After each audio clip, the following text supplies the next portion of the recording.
فەریدە خانم گەلە سوپاس ji بۆ دەمێتە tu berî çend rojan li Koço bûyî û bîreveriya çarê a komkujiya Koço te çi heye tişt me rabêjî? Belê ez çi bîjmiştera ser Koço re her yekê me ji ber heka ez jî Koço de eşî bûm berî niha min dî ka çilo Koço gundekî westayî îspehî wekû yani zilam jê xemilandî û hemû wa pêk ve tiştekî xerabûyî berî niha nebû bes ev careke çûme Koço yani min tiştekî de nedî غêr meqabirê kuştiya û bes min dîde dît ka enû yani ew cihêt ka em dîde eyş bûn hemû xerabûyî bûn û tiştek weke berê nemabû yani bes karim bijime te غêr xerebe tiştek li Koço de nebû û غêr meqabirê kuştiya. فەریدە خانم خوێندنگەها Koço cihê tawana mezina Daeş bû ji wir zelam û xort birin û tedî pirtiriya wan kuştin xanim birin û ji bo sebîkirinê tu çoyî xwendingehê madî tu li xwendingehê jî bûyî yanî çima te xwest bi taybet biçî wir? Belê ji ber heka ew gundek ez dîde rabûyim gundê Koço yani berî niha ka wan nîzîka 17 salê xwe min li Koço de borandin û min divê ez çûm bibînim ka yani wekû hîç emelekî menî mezin hebû ka enû hinek zilamî sağ bin yan hinek cihekî de hebin bes wextê ez çûm çavê xwe dî yani emelê min ji hemû tiştî qut bû emelê min ji zilama qut bû yani ka enû zilam sağ bin û min divê ez çûm dikreka bav û birayê xwe kuştî bibînim bes alesef çi dikra me jî dîde nehiş bû. Berî Daeş were Koço tu li wir bûyî te dixwend yan te xelas kir bi xwendina xwe? Nefsa medresa heka em dîde birîn cemع kirîn ez li wê medresê derîzîm bes saleke me mabû sala min talî bû ez wekû daxilî şeşê ilmî bûm bes min kamil nekir wisa bû ew yani piştî ka Daeş hatiye em hemû nefsî medresê de cemع kirin û destê me û dak û bav û xidan me jê qut kirin destê me û hevalin me jê qut kirin û niha ku ez karim bijime te ew medrese pîş çavên me bûye tiştekî yani weke gelekê bi zehmet ka çavên me nû wê medresê ranabin ji ber heka wisa dîde wisa serê me kirin. Ferîde xanim te got tu çûyî wir tu bi hîviya hindî bûyî tiştekî ji birakên xwe babê xwe û kesûkarên xwe bibînî ji bêreweriyên wana tu çûyî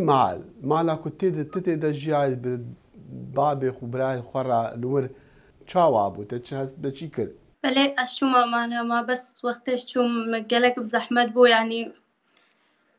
hingî tişt har nebîna ez karim bijime te yani naye xeyalam ka mala min ne çilo bû li wî wextî de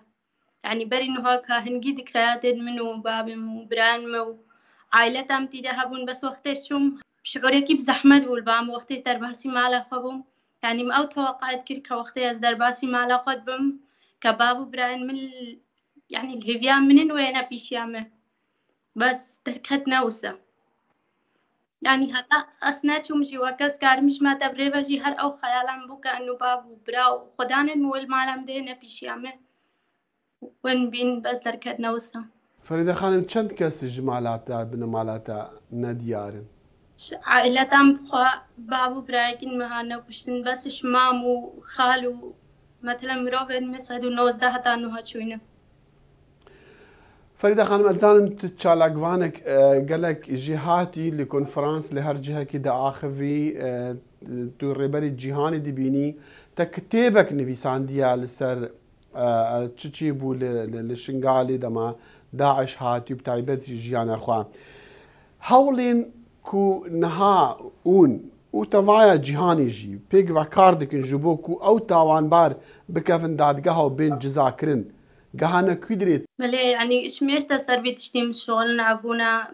3 sal hinî ji mav bûne 4 sal hinî ji me vî şolî dikin bes cekem Daeş li mehkema bîn û cezayê wan bidinê de hiqûqekî êzîdiya bînin bes ev tişt ne li ba dewleta jî lazim e dewleta me jî yani heta dinê dewlet jî bîjin me hwakin ka dewleta me li ser qiraratê wan newafeqî tiştek ji me re çê nabe û tiqa me وەکو عەدالەتی هەیە هەرچ بژم جارێکی عەدالەت وێ چێبێ و میوان محکەما بین نشبەر هەکا وەکو ئەم ئێزدی مەچ تعدایل کەسێکی نەکردبوو نا مەزارۆدیەکی کوشتبوو نا ڕۆژێکێکی ئێزدی یەک اغتساب کردبوو نا تشتێک کردبوو یعنی ما تعدایلەکی نەکردبوو کە هاتە سەریمە. باشتر بەغدایە بووی بەری چەند ڕۆژە تافتشش عێراقیان حکوومەتە عێراقی خواست و ئالیکار بن کاری بکن ئەوژیش بۆ مەسەلا تاوانبارن داعش بکەون بەردادگەها. ئەکید و ئەف نەجارە بەری بۆ ئەشومە باوانش بەر هەکە ساڵی چۆیژی وەکول 2016 دێ ئەشومە سلێمانیەژی شبەرویە وەختیژی حەیدەرعەبادی و جماعەت هەموو حادر بوون کە گوتێدە هۆل سەرێمە هاتوو یەکی تشتێک شمارە نەکرد ڕاستی حکوومەتا مەکەم بەڤەرابە و سال مەنەت هات العراق منێر یعنی تعدایی بیشتر کە هشتە ئێزدیا ڕاستە مەسیحیجی و سابوون و گەلک بسلمانجی تعدایی گەشتی بەس تعدای مێستر کە هشتە ئێزدیا و حتا نوها حکوومەت یعنی کە بەیانەکە ئاوسا نەدا نەگوتیە کە توژنێت ئێزیدیال کوی دەینا یان ئەمێ لیگەڕین یان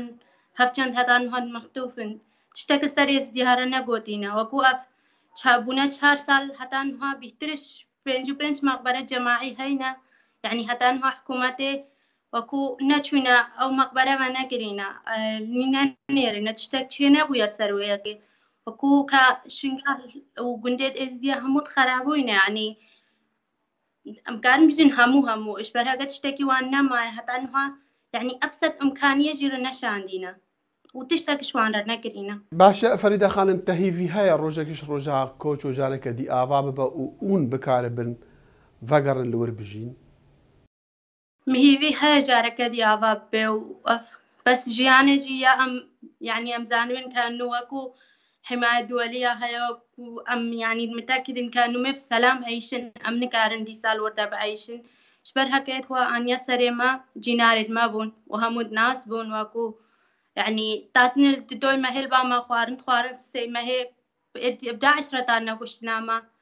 یعنی ئەم نکارن دیسانێ فوان زلامادە بەعیشن جارەکە دی هۆل سەرێما بکەن کی زانێ بناڤەکی دی وەکە داعش بێنەمە و نەبوویە 10 سال دی یعنی دیسا سالما بکەن ئەم وی تشتی نەکارم. فەریدە خانم تەنها لە ئەڵمانیا و لە بەرنامەجێکی و حکوومەتە ئەڵمانی بەری پترش 2 ساڵە دەست پێ کردیەش بۆ چارەسەرکردنا و تایبەت خانمێن و داعش ئونگرتین و ئوندە دەستێ داعشدا بوون و ئون ڕزگار بوونە نەها ژیانەتە لە ئەڵمانیا چاوایە ئەو بەرنامە ئالیکاریەتە دیکە ji bo ku tu vegerî serxwe ئەکید ئەف بەرنامجێکی گەلێکی قەنج بووم گەلک مەمنونێت ئەلمانیایە کە ئەفتش چێ کرد و ئەف نەبەس ئەزبتنە یعنی کە 1900 ناجیئە و ناجین کە زار و ژن کەچ هەمووان نە ئەلمانیا و حیاتەکە نوژیرە چێکردن و ئەزید بینم کە هەموو چلۆ چنە مەدرسە و یعنی هەریەکی حلمەکی خۆی دی چێکریە ڕاستە یعنی ئەو نکارن دلێمە بەگێرن ژبەر دلێمە هەمای شکستە بس ئەسکارم بژم وان قەوەتش مەرە چێکرد ئەمکارم بن نها مقابلی عالمێ بسەکنن و دیفاع خۆ بکن وەژم هەگەنەش ئەلمانیاوە مەنیکارین هۆم یعنی کە ئەز و کە گەلە کەچ کردوەکەم هەینە ئەم قسێت خۆ بیژن یعنی برینامە هەر یعنی ئەب زەحمەتە و تجارە ناش بیرکردن تشتێ بسەرێما هاتی بەس بجیهاکیژی بە وان قەوەتەکە مەزندامە و مساعدەیەکە گەلەکە مەزندامە و یعنی بالأخص زاروارە يعني حياتك نوجوان زاروارة تشكرن. فريدة عباس تشالكوان ونفيسكار شنغالي زيا شنغالي جا ألمانيا بكرت كنك شراب وأز قالكي سباسيتك مو هرسر كفتي بي. وي قالك ممنون سباسي جيرانابي.